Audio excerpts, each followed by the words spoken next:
Makinis. Mula ulo, mukhang talampakan. Hanggang talampakan. Oh yeah! Tara na! At makipag-ututang dila kay Laika Barista!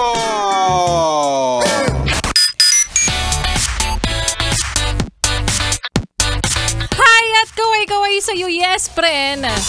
Naniloko, nanloko, at lolokohin pa lang. Happy April Fool's sa'yo kahapon. Oo, yes, friend. Dahil araw mo yon. Taray, no? Kapag ganyan talagang araw, hindi nagpapahuli ang lahat. May mga kanya-kanyang entry, di ba? Iba't iba ang pinopost about April Fool's Day. Kaya sabay-sabay natin parangalan ang mga kilala at kaibigan na nagpaloko sa mga salitang "It's not you, it's me." Ganon. Let's take it slow. Ayan. At sa mga salitang magkaibigan lang kami, wala kang dapat ikaselos. At syempre, mawawala ba sa listahan? Yung mga taong naniwala rin sa katagang ikaw lang, wala nang iba. Madami kayo, di ba? Palakpakan. Magaling. Okay lang yan. Lahat naman tayo ay may kapasidad na maloko. Sabi ko nga kahapon, baka naman it's a prank lang din na may pasok today o kaya back to work na today. Sabi ko nga i-sure nga natin baka it's a prank lang talaga. Kasi nga holiday kahapon. So, alam ko naman, yes, friend, na in-enjoy mo ang iyong panahon na nasa bahay, nasa bakasyonan. O baka naman, ginrab mo na rin opportunity na makapagtagaytay ulit. Yan, kasi naiinitan ka na sa Maynila. Well, ito na naman kagad yung pinag-uusapan natin about pasok, no? Wala nang ginawa, kundi tamarin na lang.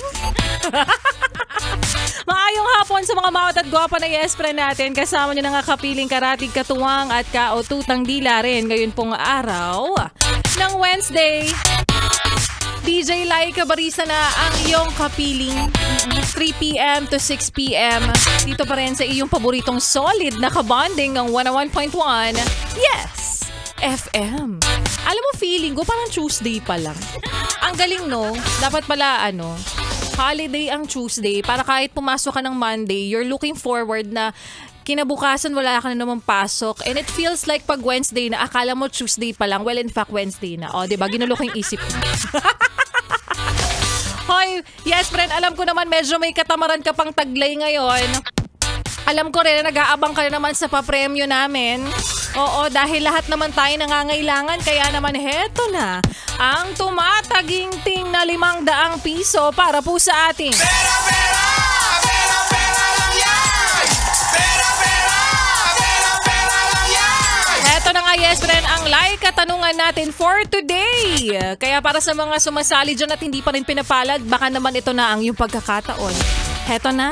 Ano ang katumbas o ang ibig sabihin ng salitang balitang kutsero? Is it A, balitang hindi maintindihan, balitang hindi totoo, or C, balitang luma na? Again, ang question natin ay ano ang katumbas o ang ibig sabihin ng salitang balitang kutsero? A, balitang hindi maintindihan, B, balitang hindi totoo, or C, balitang luma na? Alam mo na yan!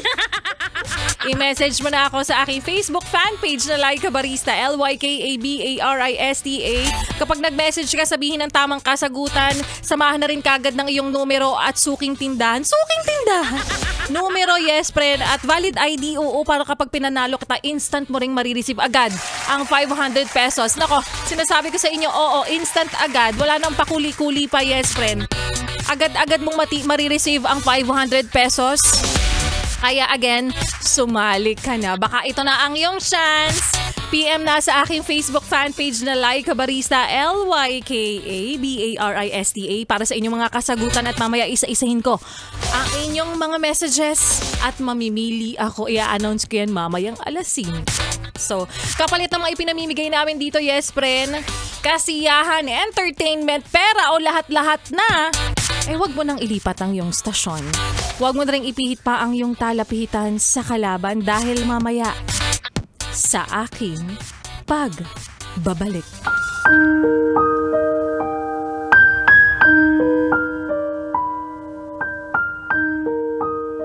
Minsan mo na rin bang sinabi sa sarili mo na